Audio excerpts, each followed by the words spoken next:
Hey everyone, welcome back to my channel. Hope everyone is doing great. Previously जो मैंने video upload की थी lecture की, जिसमें मैंने आपके BCS 011 को स्टार्ट किया था, computer basics and PC software के, उसके ब्लॉक 1 के यूनिट 1 को स्टार्ट किया था, जिसमें मैंने आपको computer they origin and applications के बारे में पढ़ाया था। वहाँ पे मैंने कुछ टॉपिक्स कवर की थी जो थी like what is computer, origin of computer, जो अर्ली पुराने ज़माने के जो कंप्यूटर्स थे उनके बारे में बताया था, प्लस आपको मेनली कंप्यूटर जनरेशन्स के बारे में बताया था। उसमें मैंने आपको सिर्फ 5th जनरेशन तक बताया है, बिकॉज आपके बुक में सिर्फ 5th जनरेशन तक ही मेंशन किया हुआ है। इन केस अगर आप आगे के जनरेशन्स के बारे में जानने के लिए इंटरेस्टेड हो, देन आप गूगल कर सकते हो, वहाँ से आपको पता चल जाएगा बाकी जनरेशन्स के बारे में। आज उसी यूनिट के दूसरे पार्ट के बारे में हम बात करने वाले हैं, और इस लेक्चर में मैं आपको बताऊंगी हाउ कंप्यूटर वर्क्स, कंप्यूटर काम कैसे करते हैं, ऑपरेशनल यूनिट क्या होता है, सिस्टम यूनिट क्या होता है, वॉन न्यूमैन आर्किटेक्चर क्या है, क्लासिफिकेशन ऑफ कंप्यूटर्स, कंप्यूटर्स को क्लासिफाई कैसे किया गया है, और प्लस कंप्यूटर्स को टेक्नोलॉजी के बेसिस पे भी कैसे क्लासिफाई किया गया है।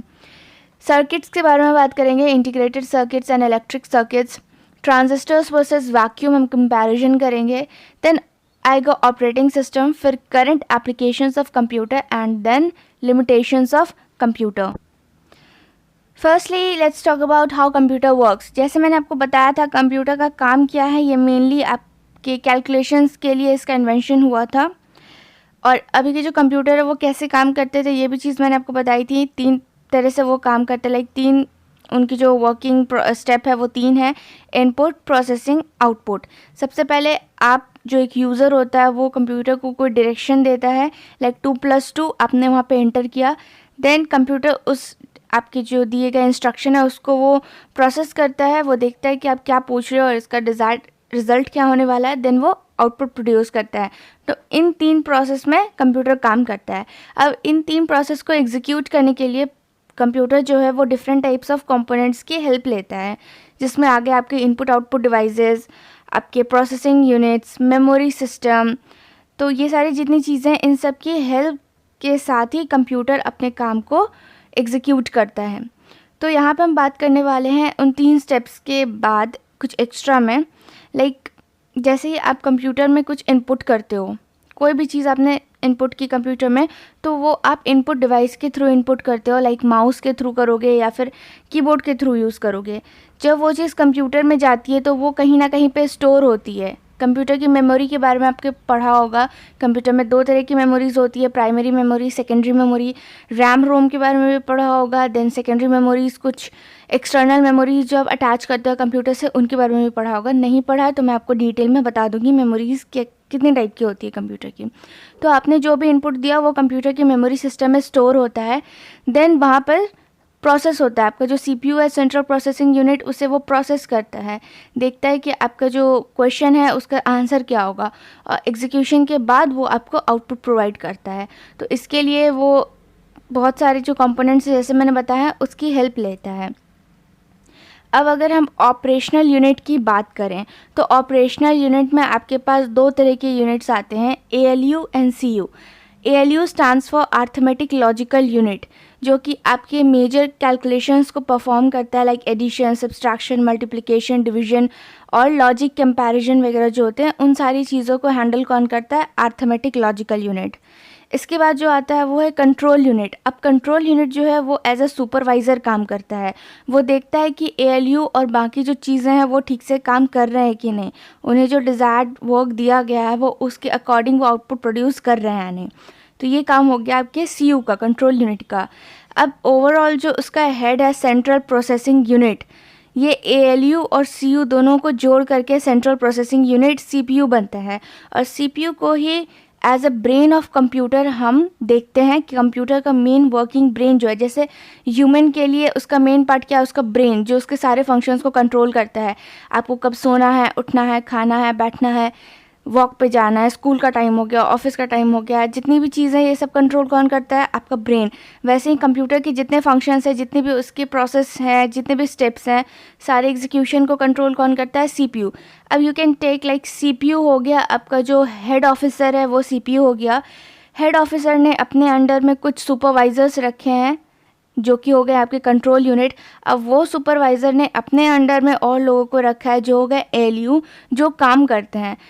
ALU के वर्क को CU देखता है, CU के जो ओवरऑल सिस्टम को वो CPU मैनेज करता है। आई होप कि ये ऑपरेशनल यूनिट्स आपको समझ में आ गए होंगे, कुछ ज़्यादा लाइक हार्ड नहीं है। ALU CU को मिला करके CPU बना है। अब बात करते हैं सिस्टम यूनिट के बारे में। सिस्टम यूनिट में यहाँ पे आपको पढ़ना है ports and connectors, power supply, motherboard.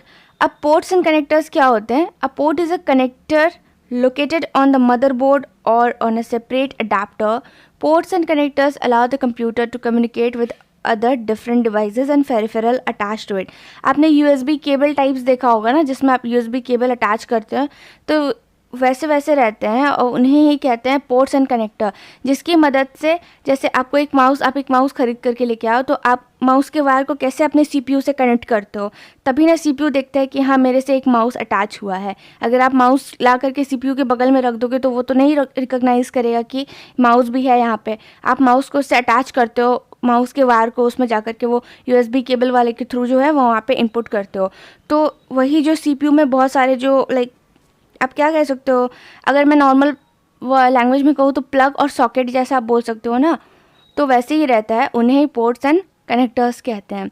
उसके बाद आगे आपका पावर सप्लाई। पावर सप्लाई क्या है? ये आपके कंप्यूटर को पावर सप्लाई करता है, ठीक है। पावर सप्लाई मतलब पता ही है वो क्या होगा, एक इंटरनल पावर स्टोरेज है जो कंप्यूटर को ज़रूरत होने पे वो पावर सप्लाई करता है। लाइक अगर मैं लैपटॉप की बात करूँ तो लैपटॉप में पावर सप्लाई के लिए आप क्या यूज़ कर सकते हो? अपने बैटरी को, आप एक बार लैपटॉप को चार्ज कर लेते हो, देन बैटरी जो है उस लैपटॉप को पावर सप्लाई करता है और लैपटॉप आपका काम करता है। आप अगर बैटरी रिमूव कर दोगे देन आपको डायरेक्टली इलेक्ट्रिसिटी से अपने लैपटॉप को यूज़ करना होगा। अगर इलेक्ट्रिसिटी गई लैपटॉप बंद हो जाएगा, उसमें कोई कुछ एक्स्ट्रा उसका इंटरनल नहीं रहेगा जो उसको ऑन ही रखे इलेक्ट्रिसिटी जाने के बाद भी। तो उन्हीं सारी चीज़ों को कहते हैं पावर सप्लाई। उसके बाद आता है मदरबोर्ड। मदरबोर्ड जो है वो मेन सर्किट होता है आपके कंप्यूटर का, जिसमें सारे कंपोनेंट्स जो हैं कंप्यूटर के वो उससे कनेक्टेड रहते हैं। और मदरबोर्ड जो है वो आपका CPU में प्रेजेंट होता है। कई बार आपने CPU को अगर खुला हुआ देखा होगा या आपने कभी घर में अपने CPU को खोला होगा, उसके अंदर आपने एक बोर्ड देखा होगा, उसी बोर्ड जिसमें आपके सारे integrated chips, circuits, electronic circuits, जो भी चीज़ हैं आपकी मेमोरी वगैरह सब कुछ अटैच रहती है, वही होता है आपका मदरबोर्ड। तो सिस्टम यूनिट में ज़्यादा कुछ नहीं है। पोर्ट एंड कनेक्टर को आप समझ लो सॉकेट के जैसा होता है जहाँ पे आप सब कुछ अटैच करते हो जाके। पावर सप्लाई एग्जांपल देख लो, लाइक अ बैटरी जो आपको सप्लाई करता है पावर। मदरबोर्ड जो मेन सर्किट बोर्ड हो गया जो सारी चीज़ों को कंट्रोल करता है। उसके बाद आता है 5 मार्क्स वाला टॉपिक जो है वॉन न्यूमैन आर्किटेक्चर। यस, इस क्वेश्चन से ये जो टॉपिक है इससे क्वेश्चन पूछे जाते हैं 5 मार्क्स के। वहाँ पे आपको एक्सप्लेन करना रहता है, briefly explain what is von Neumann architecture with the help of an diagram. Diagram मैंने यहाँ पे आपको साइड में दे दिया है, अगर आपको क्लियरली विजिबल नहीं है देन आप गूगल कर सकते हो, आपकी बुक में भी ये डायग्राम दिया हुआ है। ओके, तो इस वॉन न्यूमैन आर्किटेक्चर का नेम वॉन न्यूमैन आर्किटेक्चर क्यों रखा गया है? इसलिए बिकॉज इनके जो इन्वेंशन जिन्होंने किया था उनका नाम था वो जॉन वॉन न्यूमैन, और इसका इन्वेंशन जो हुआ था इस स्ट्रक्चर का और यू कैन से इस आर्किटेक्चर का वो 1945 में इसका इन्वेंशन हुआ था बाय जॉन वॉन न्यूमैन, इसलिए इसका नाम है वॉन न्यूमैन आर्किटेक्चर। अब ये जो आर्किटेक्चर है ये सारे मॉडर्न कंप्यूटर्स में भी यूज़ होता है। बेसिकली इस आर्किटेक्चर में बताया क्या जाता है कि इनपुट डिवाइस के थ्रू एक यूज़र कंप्यूटर को इनपुट देता है, ये इनपुट जाता है उसके CPU में, सेंट्रल प्रोसेसिंग यूनिट में। सेंट्रल प्रोसेसिंग यूनिट के अंदर CU और ALU दोनों मिल के काम करते हैं और इनमें जो भी चीज़ें चलती हैं, जो भी काम होते हैं, सब के सब मेमोरी सिस्टम में स्टोर होते हैं। जो आपके प्राइमरी सेकेंडरी मेमोरीज होती है कंप्यूटर की, लैपटॉप की, वहाँ पे सब कुछ स्टोर होता है। इसका आउटपुट भी है जो वो भी स्टोर होता है मेमोरी सिस्टम में। देन सारे प्रोसेसिंग और स्टोरेज के बाद आउटपुट डिवाइस के थ्रू कंप्यूटर आपको आउटपुट देता है। यही एक सिंपल बेसिक है जिसे आप एक बार अगर समझ लो तो डायग्राम भी आप खुद से बना सकते हो। तो मेनली यहाँ पे आपको डायग्राम में यही शो किया गया है, basic architecture which have memory, input output system, arithmetic logical unit, control unit और आउटपुट डिवाइसेस वगैरह जो भी हैं। तो बस यही एक छोटा सा है वॉन न्यूमैन आर्किटेक्चर। नाम सुनने में लग रहा होगा कुछ कॉम्प्लिकेटेड सा, बट कुछ भी कॉम्प्लिकेटेड नहीं है, ये बहुत ईजी है। Now let's talk about types of computer. अब तक जो आप कंप्यूटर यूज़ करते आ रहे हो अपने घर में वो आपके लिए वो पीसी है, लाइक वो पर्सनल कंप्यूटर है आपका। अब अगर आप उससे कुछ साइंटिफिक काम करना चाहते हो, कुछ अलग तरह की कुछ मेडिकल काम करना चाहते हो, तो वो पर्सनल कंप्यूटर आपके उस काम के लिए यूज़ नहीं आएगा, बिकॉज इसे आपके पर्सनल यूज़ के लिए बनाया गया है, जिसमें आप मूवीज़ देख सकते हो, गेम्स खेल सकते हो, गाने सुन सकते हो, इंटरनेट चला सकते हो, ऑफिस वगैरह के काम कर सकते हो। बेसिक से जो वर्क होती है, जो एक इंसान की डेली लाइफ की नीड होती है, उसके लिए बनाया गया है। अब अगर आप एक साइंटिस्ट हो तो आपका काम पीसी से काम नहीं चलने वाला है आपका, ओके। ये पर्सनल कंप्यूटर आपके लिए हेल्पफुल नहीं होगा, आपको और एडवांस कंप्यूटर की ज़रूरत होगी, और उसका जिसका माइक्रो प्रोसेसिंग पावर जो है वो और ज़्यादा स्ट्रॉन्ग हो। तो नीड के अकॉर्डिंग कंप्यूटर्स को बनाया गया है, हर फील्ड के अकॉर्डिंग, हर नीड के अकॉर्डिंग। यहाँ पे मैं आपको ऑल टोटल 5 तरह के कंप्यूटर्स के बारे में बता रही हूँ। अगर कोई कंप्यूटर यहाँ पे छूट गया होगा तो आप नीचे कमेंट में मेंशन कर देना, ठीक है। फर्स्टली, जैसे मैंने बताया, पर्सनल कंप्यूटर, ये आपके घर के नॉर्मल काम के लिए आप यूज़ करते हो। जो कंप्यूटर आपके घर में है वही है आपका पर्सनल कंप्यूटर, और इसका माइक्रो प्रोसेसर जो है वो बहुत पावरफुल होता है। एटलीस्ट ये इतना पावरफुल होता है कि आपके जितने भी एवरीडे वाले काम सब हैं, डेली बेसिस वाले, वो सब ये ईजिली कर सकता है। Then come work station. Work station mainly आपके एनिमेशन क्लिप वगैरह बनाने के लिए यूज़ होते हैं, और जो भी लाइक बिज़नेस के फील्ड वगैरह में, साइंटिफिक फील्ड में वर्क स्टेशन का यूज़ किया जाता है, और इसके जो प्रोसेसर है वो पीसी से ज़्यादा स्ट्रॉन्ग होता है। साथ ही यहाँ पे मैं एक और एक्स्ट्रा कंप्यूटर के बारे में आपको बताती हूँ, गेमिंग कंप्यूटर के बारे में।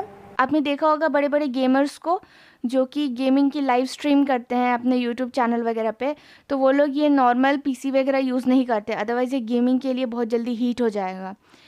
गेम्स के लिए और ज़्यादा स्ट्रॉन्ग माइक्रो प्रोसेसर वाले जो कंप्यूटर्स है वो आए हैं मार्केट में। गेम्स के लिए भी आपके स्पेसिफिक कंप्यूटर्स हैं। Then comes mini computer. Mini computer जो है वो अब एक मल्टी यूज़र कंप्यूटर सिस्टम है, जो हंड्रेड्स ऑफ यूज़र्स को एक साथ काम करवा सकता है।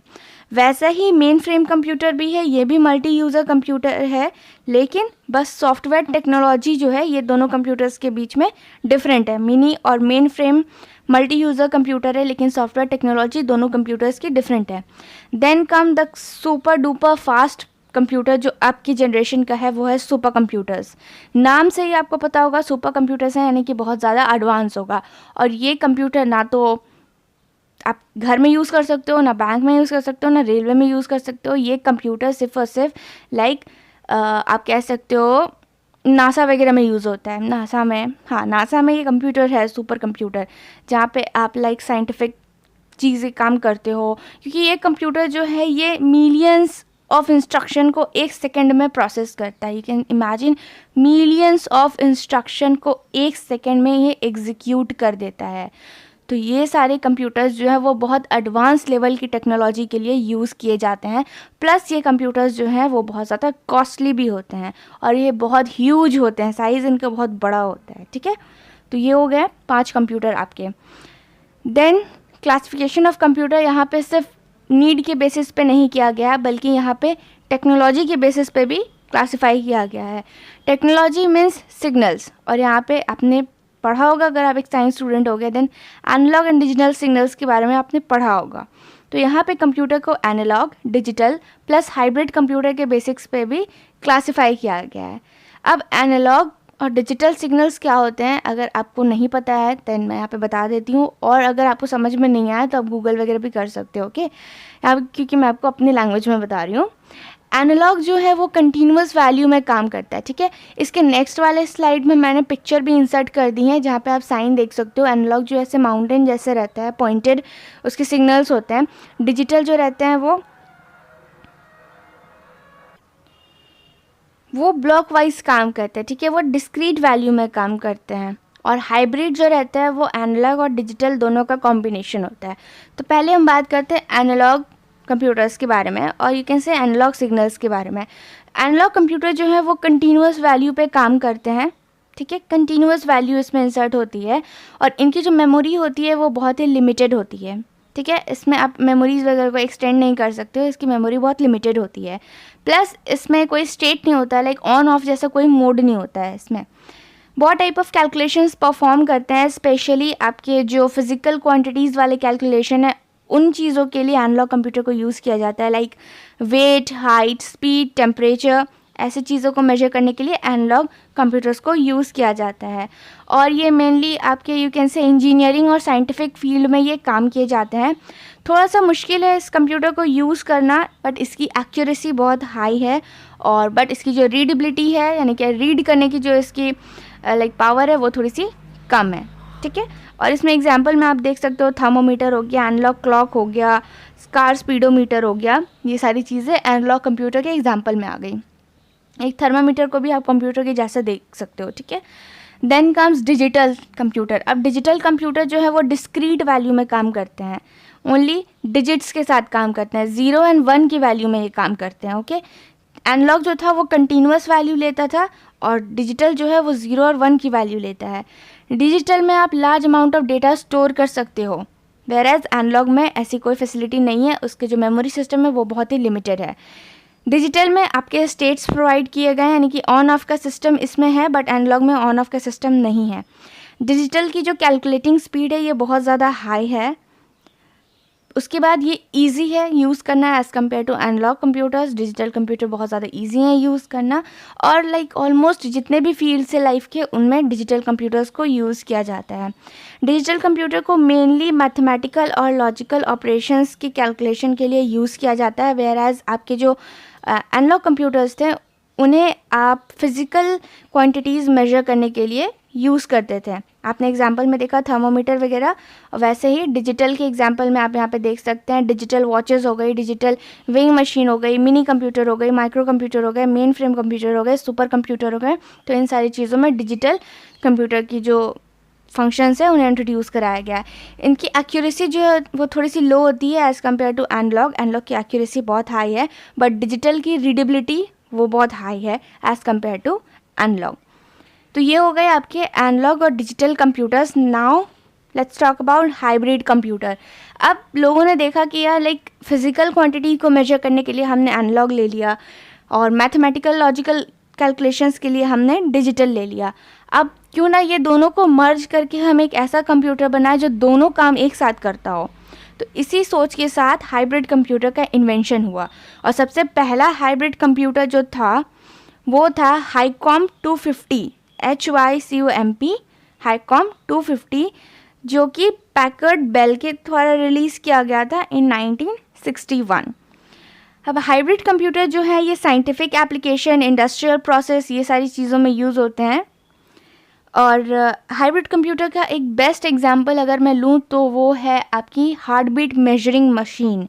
ये हार्ट बीट मेजरिंग मशीन आपने हॉस्पिटल वगैरह में देखी होगी, और प्लस आपने टीवी वगैरह में भी देखा होगा। जब एक डॉक्टर किसी पेशेंट की हार्ट बीट को मेजर करते हैं तो वहाँ पे एक वाइट कलर का आपने देखा होगा मॉनिटर लगा रहता है जिसमें हार्ट बीट चलती रहती है, वो टी टी टी टी आवाज़ करता है ऐसे, और वहाँ पे हार्ट बीट शो होती है। तो वो एक बेस्ट एग्जांपल है हाइब्रिड कंप्यूटर का। एक और एग्जांपल हम लेते हैं यहाँ पे पेट्रोल पंप कंटेनर जो होता है, जो आप पेट्रोल पंप भराते हो वहाँ पे, तो वो जो देखा है ना वाइट कलर का ऐसे बॉक्स जैसा रहता है उसमें, तो वो क्या बताता है, वो फ्लो ऑफ जो फ्लूइड है, जो लिक्विड है, उसका फ्लो का मेजरमेंट भी वो करता है कि कितना लीटर पेट्रोल आपकी गाड़ी में गया है, कितना लीटर फ्लो हुआ है।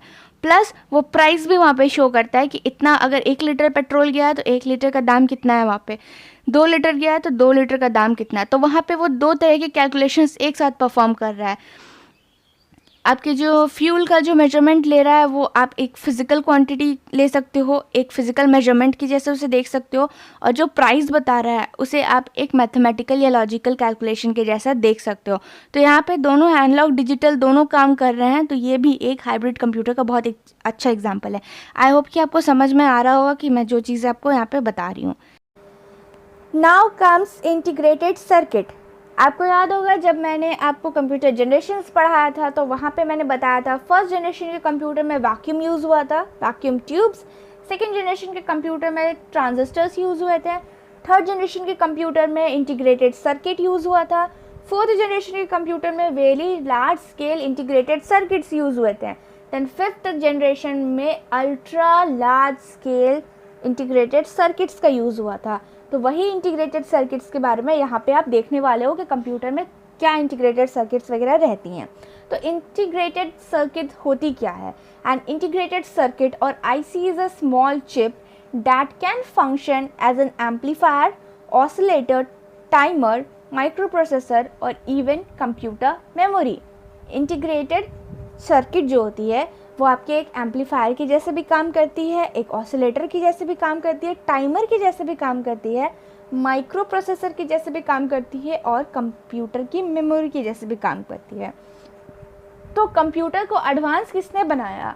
कंप्यूटर को एडवांस इंटीग्रेटेड चिप ने ही इसे एडवांस बनाया, क्योंकि पहले ज़माने के जो कंप्यूटर थे वो ट्रांजिस्टर वैक्यूम ट्यूब वाले, उन्हें बार बार मेंटेनेंस की ज़रूरत पड़ती थी, कभी भी उड़ जाते थे।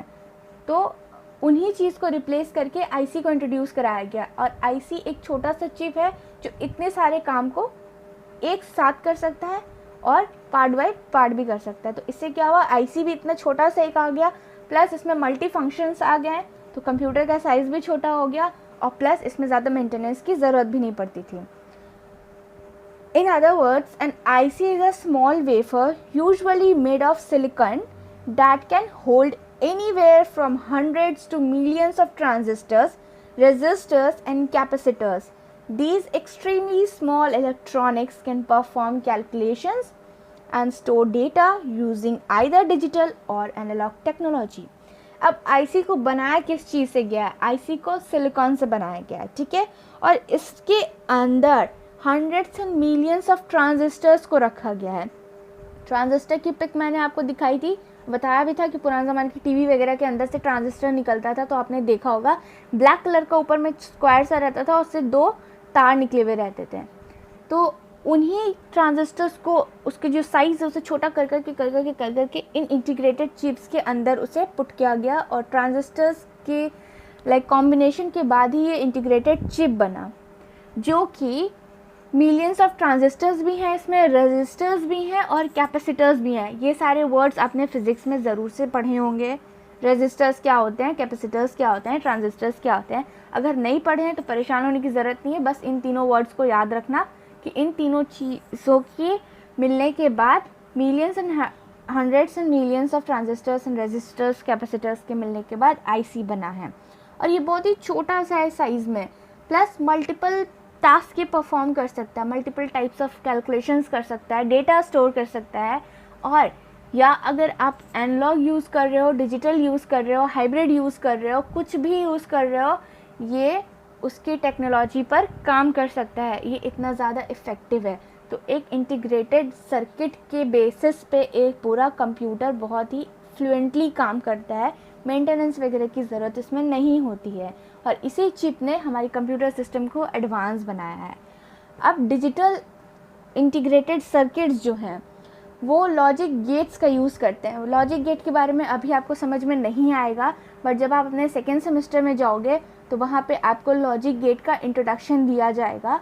तब आप समझोगे कि ये लॉजिक गेट्स होते क्या हैं, कैसे ऑन ऑफ का सिस्टम होता है, कितने टाइप्स के लॉजिक गेट्स होते हैं। फ़िलहाल आप इतना ध्यान में रखो, डिजिटल सर्किट्स जो हैं वो लॉजिक गेट्स के बेसिस पे काम करते हैं और सिर्फ 1 और 0 की वैल्यूज़ में ही काम करते हैं। तो ओवरऑल आपने देख लिया कितने टाइप्स ऑफ चीज़ें अभी तक कंप्यूटर ने यूज़ की हैं। अब यहाँ पे इंटीग्रेटेड सर्किट्स के बाद आता है इलेक्ट्रॉनिक सर्किट। कंप्यूटर के अंदर इलेक्ट्रिक करंट भी तो फ्लो होता है, तो उस चीज़ को हैंडल कौन करेगा, करंट फ्लो को। तो उस चीज़ के लिए यहाँ पे लाया गया इलेक्ट्रॉनिक सर्किट को। इलेक्ट्रॉनिक सर्किट्स के अंदर रेजिस्टर्स भी होते हैं, ट्रांजिस्टर्स भी होते हैं, कैपेसिटर्स भी होते हैं, इंडक्टर्स भी होते हैं एंड डायोड्स भी होते हैं। अब ये जितने भी वर्ड्स हैं, अगर आप एक साइंस स्टूडेंट हो गए तो आप इनसे फेमिलियर हो गए, बिकॉज अपने फिजिक्स में इन्हें पढ़ा होगा। अगर आप resistors, transistors, capacitors, inductor, diodes को डीपली पढ़ना चाहते हो तो आप इसे जाकर के पढ़ सकते हो। नहीं भी पढ़ोगे तो कोई ऐसी प्रॉब्लम वाली बात नहीं है, क्योंकि इन्हें ज़्यादा डिटेल में यहाँ पे नहीं देखना है। बस आपको पता होना चाहिए कि इलेक्ट्रॉनिक सर्किट में ये सारी चीज़ें मिला के इसे बनाई गई है। आप पिक्स वगैरह भी देख लोगे तो आप समझ जाओगे कि क्या क्या होता है। मेनली ये इलेक्ट्रिसिटी, करंट वगैरह में काम करते हैं। अब बात करते हैं हम वैक्यूम वर्सेस ट्रांजिस्टर्स के बारे में। तो वैक्यूम और ट्रांजिस्टर से आप पहले भी फेमिलियर हो चुके हो फर्स्ट जनरेशन और सेकेंड जनरेशन के कंप्यूटर्स में। तो यहाँ पे आइए देखते हैं कि वैक्यूम ट्यूब्स क्या थे और ट्रांजिस्टर्स क्या थे। वैक्यूम ट्यूब्स जो था वो मेनली फर्स्ट जनरेशन के कंप्यूटर्स में यूज़ होता था। ये मैंने पिक जो आपको दिखाई, सिलेंड्रिकल ग्लास जार टाइप में जो है वो वैक्यूम ट्यूब है। तो ये जो थे ये बहुत ज़्यादा बल्की होते थे, तो अगर आप इसे किसी पोर्टेबल डिवाइस में लगाने के लिए सोच रहे होते थे तो ये उसके लिए सूटेबल नहीं रहते थे। प्लस ये हाई वोल्टेज यूज़ करते थे अपने काम को ऑपरेट करने के लिए, जिसके वजह से ये हीट भी प्रोड्यूस करते थे। इनके जो कंप्यूटर्स होते थे वैक्यूम ट्यूब वाले, वो बहुत ज़्यादा हीट प्रोड्यूस करते थे। और ये थोड़ा सा अगर इलेक्ट्रिसिटी ऊपर नीचे होता था वोल्टेज वगैरह, तो ये फट से उड़ जाते थे। आपने देखा होगा ये ट्यूब्स वगैरह, वैक्यूम ट्यूब जो होते हैं, लाइक अगर आप बल्ब भी देख लो, पुराने ज़माने क्या बोलो, अभी भी यूज़ होता है, वो येलो वाला बल्ब देख लो, उसमें भी लगे होते हैं ना कुछ, अगर वोल्टेज अप एंड डाउन हुआ फट से वो जो वायर होता है उसका उड़ जाता है, वो बल्ब उड़ जाता है। तो वैसे ही उसे लाइक मेंटेन करने के लिए एक इंसान को वहाँ पे रहना ही पड़ता था। ईज़िली रिप्लेसेबल था, उसके अंदर जो भी चेंजेस होते थे, ट्यूब्स वगैरह आप इजीली रिप्लेस कर सकते थे, बट मेंटेनेंस की बहुत ज़्यादा ज़रूरत होती थी इसमें, वैक्यूम ट्यूब में। और हाईली लीनियर था, जल्दी कोई ऐसा नेगेटिव फीडबैक आता नहीं था, अच्छा था, ठीक काम करता था, बट बल्कि था, वोल्टेज यूज़ करता था, हीट प्रोड्यूस करता था, बहुत जल्दी ही ये उड़ जाता था। तो इसी चीज़ को चेंज करने के लिए ट्रांजिस्टर्स का इन्वेंशन किया गया। अब ट्रांजिस्टर्स जो थे उनके आने के बाद वो वैक्यूम ट्यूब से ज़्यादा सस्ते थे, कम दाम में अवेलेबल थे, और स्पेशली जो थे वो स्मॉल सिग्नल सर्किट्स थे, ठीक है। अब इनका जो था ये लो पावर कंजप्शन करते थे, यानी कि कम एनर्जी ये अब्जॉर्ब करते थे, और इसमें हीट भी कम प्रोड्यूस होती थी, और ये काम भी बहुत अच्छे करते थे, बहुत स्पीड करते थे, प्लस लो वोल्टेज पे भी काम करते थे और ग्रेटर सेफ्टी प्रोवाइड करते थे। ग्रेटर सेफ्टी से मेरा मतलब ये है कि यहाँ पे इन्हें रेगुलर मेंटेनेंस की ज़रूरत पड़ती थी, बट इतनी ज़्यादा नहीं जितनी वैक्यूम ट्यूब्स में पड़ती थी। वैक्यूम ट्यूब बहुत जल्दी ख़राब होते थे, बट ट्रांजिस्टर्स जो थे वो ड्यूरेबल थे, वो उतनी जल्दी ख़राब नहीं होते थे, कि लो हो वोल्टेज या हाई हो, वो सेफ्टी, ग्रेटर सेफ्टी वहाँ पे प्रोवाइड करते थे। तो ओवरऑल हमने समझ लिया वैक्यूम ट्यूब्स के बारे में और ट्रांजिस्टर्स के बारे में। Now let's move on to operating system. अगर मैं सिंपल लैंग्वेज में बताऊँ तो an operating system OS is an interface between a computer user and computer hardware. एक इंटरफेस एक मीडिएटर की जैसा काम करता है, आप एक यूज़र के साथ प्लस एक कंप्यूटर हार्डवेयर के बीच में एक मीडिएटर जैसा काम करता है। अब ऑपरेटिंग सिस्टम जो है ये कोई एक लाइक आपका डिवाइस नहीं है, ना ये इनपुट डिवाइस है, ना ये आउटपुट डिवाइस है, ना ये प्रोसेसिंग डिवाइस है। ऑपरेटिंग सिस्टम एक सॉफ्टवेयर है, एक सॉफ्टवेयर जिसे बनाया गया है, जिसके अंडर में कंप्यूटर काम करता है। और बहुत तरह के ऑपरेटिंग सिस्टम होते हैं, आपने यहाँ पे सुना होगा लाइनेक्स ऑपरेटिंग सिस्टम के बारे में, फिर विंडोज़ ऑपरेटिंग सिस्टम के बारे में, और अगर फ़ोन वगैरह की मैं बात करूँ तो फ़ोन में भी ऑपरेटिंग सिस्टम होते हैं, लाइक एंड्रॉयड हो गया, iOS सिस्टम हो गया। iOS जो आपके एप्पल में यूज़ होता है। फंक्शंस आप देख सकते हो कि ऑपरेटिंग सिस्टम का फंक्शन क्या है। मेमोरी मैनेजमेंट में ये काम करता है, प्रोसेसर मैनेजमेंट में काम करता है, डिवाइस मैनेजमेंट में काम करता है, फाइल मैनेजमेंट में काम करता है, सिक्योरिटी के लिए काम करता है, ओवरऑल कंप्यूटर के control over system performance, system के परफॉर्मेंस पे ये कंट्रोल बना के रखता है, जॉब अकाउंटिंग में ये मतलब काम करता है, एरर डिटेक्टिंग में काम करता है, कोऑर्डिनेशन रखता है बिटवीन सॉफ्टवेयर एंड यूजर के बीच में। उसके बाद आ गया आपके इस यूनिट का लास्ट टॉपिक जो है current application of computers. Application means कहाँ पे कंप्यूटर का काम हो रहा है। घर में होता है, मेडिकल फील्ड में होता है, एंटरटेनमेंट इंडस्ट्री में होता है, और फिर एजुकेशन में होता है, गवर्नमेंट में होता है, बैंकिंग में होता है, बिजनेस में होता है, एयरपोर्ट पे होता है, रेलवे स्टेशन में होता है। आप कहीं पे भी एग्जांपल दे सकते हो कि कंप्यूटर का यूज़ कहाँ पे होता है। तो यहाँ पे एक लास्ट टॉपिक हमारा रह गया था लिमिटेशंस ऑफ कंप्यूटर, कंप्यूटर की लिमिट्स के बारे में। तो यहाँ पे मैं आपको जल्दी से बता देती हूँ, 5 पॉइंट्स याद रखना। कंप्यूटर की खुद की कोई इंटेलिजेंस पावर नहीं होती है, उसकी कोई फीलिंग नहीं होती है। कंप्यूटर किसी चीज़ को खुद से इमेजिन नहीं कर सकता है, ना ही कंप्यूटर खुद से काम कर सकता है। कंप्यूटर को आपकी ज़रूरत है, आप उसे इंस्ट्रक्शन दोगे तभी वो काम करेगा। कंप्यूटर की उसकी कोई खुद की थिंकिंग पावर भी नहीं होती है, वो आपके इंस्ट्रक्शंस के अलावा कुछ और चीज़ नहीं सोच सकता है। तो बस ये हो गई कंप्यूटर के लिमिटेशंस।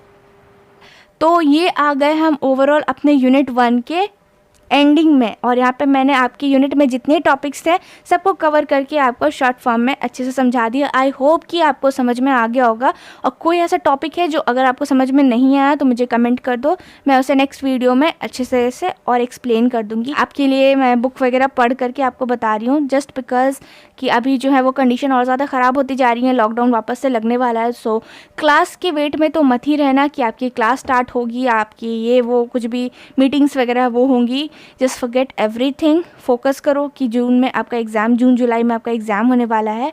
तो मुझे उससे पहले, अभी जो जितने भी 2-3 मंथ्स मेरे बचे हुए हैं, उससे पहले मुझे सिलेबस कवर करके एग्ज़ाम देना है।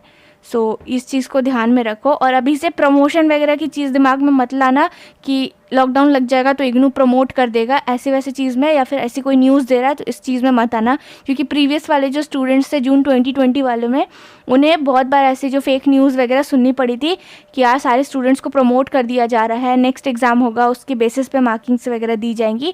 लेकिन लास्टली हुआ क्या, फेब में उनका फर्स्ट सेमेस्टर का एग्ज़ाम लिया गया, दिसंबर का एग्ज़ाम उनका फरवरी में लिया गया। तो ऐसी जो मिसअंडरस्टैंडिंग है, फेक न्यूज़ वगैरह, इनके जो इनके भरोसे मत बैठना, अपनी तैयारी खुद से करके रखना।